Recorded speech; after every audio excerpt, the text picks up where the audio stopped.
last slide we discussed about the observation part of the case taking, that various things we can observe and notice in the patient without asking any question. Now in the second part is the listening to the complaints. First from the patient and then from the attendant. It is very delicate yet dynamic situation where a physician should remain attentive so that disclosures are received properly. Do not interfere while narration unless they wander off to some irrelevant matters. He should involve in active listening. So, in the initial part of the case taking, physician should be very calm and listen attentively the complaints of the patient without any interruption to the patient, because any interruption leading to another story, so we can't get the clear picture of the disease. Do not interfere while narration means you don't disturb the patient, just you have to listen carefully, attentively the statement of the patient. He should involve in active listening. Now the third stage is the stage of interrogation, cross-examination. So there are basically, in last slide we discussed about observation part of the physician.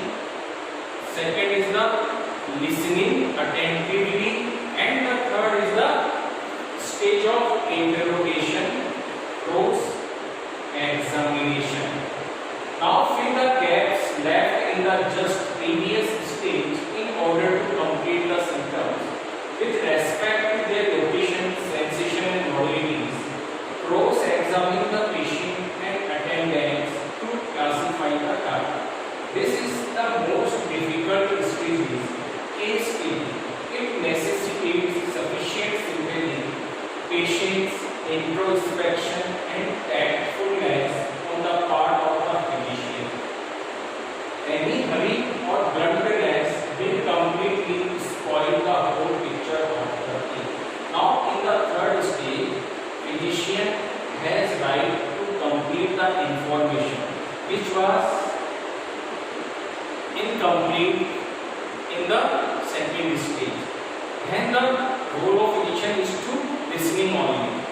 But in the third stage, physician has right to complete all the information from cross-examination, from the asking the patient and attendant to complete all information.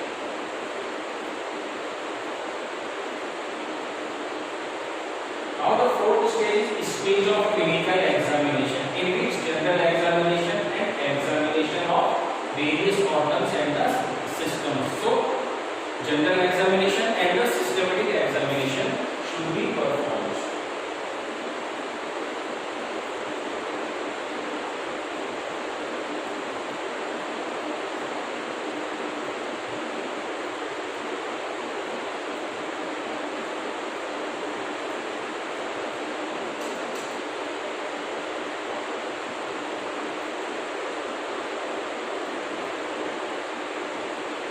Now the fifth stage is the laboratory investigation.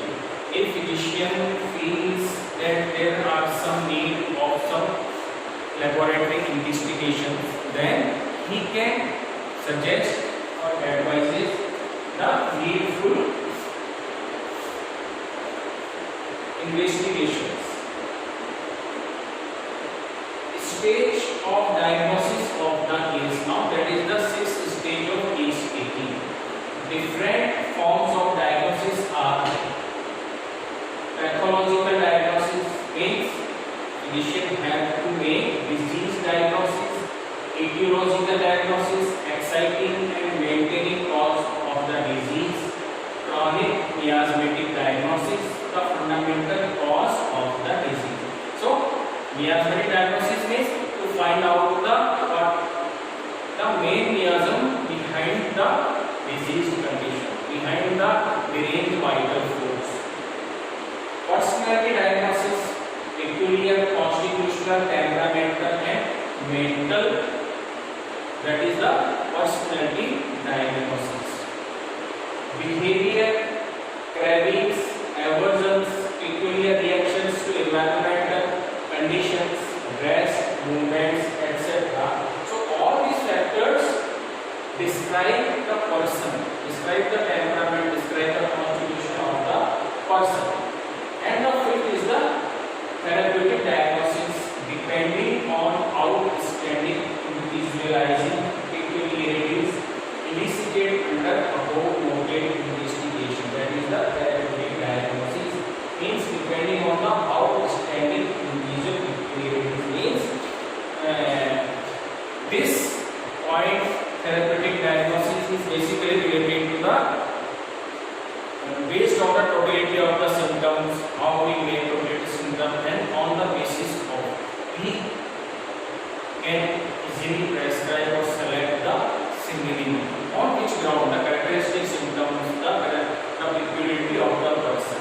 Because in the totality of the symptoms, we include the characteristic symptoms. We make the totality of the symptoms of the characteristic symptoms that determines the individuality, that manifests the individuality.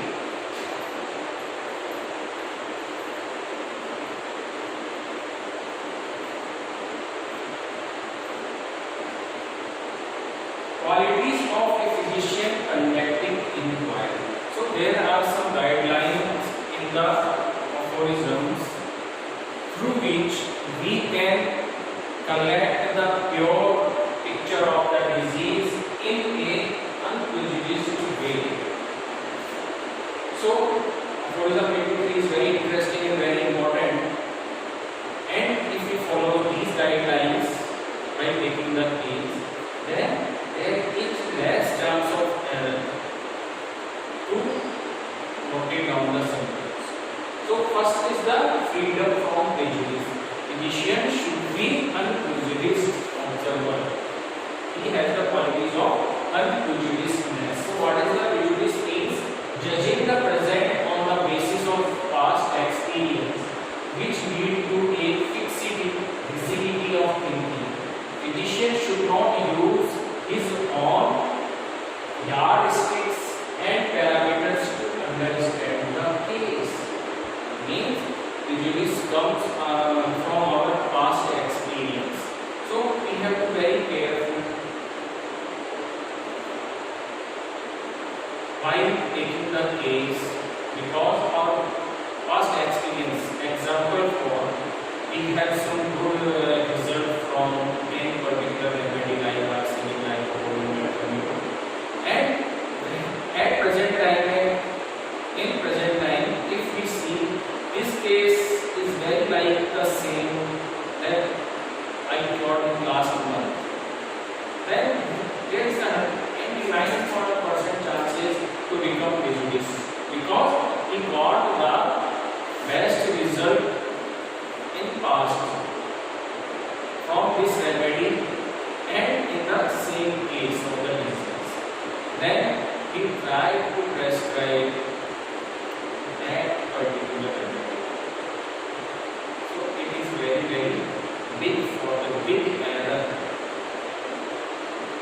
For the time being, he should detach himself from his own past experiences, his emotions, desires, aversions, and physical reactions. The only way to become unprejudiced is to become aware of our prejudices. Prejudice and doubt may be overcome by reflection, study, self-discipline, and auto-suggestion while cultivating the scientific spirit. So, physician should be free from all past experience, his emotions, desires, aversions, and physical reactions. His mind is very clear. All past memories should be deleted regarding the disease and regarding the remedy selection. Every patient, every case is for the physician.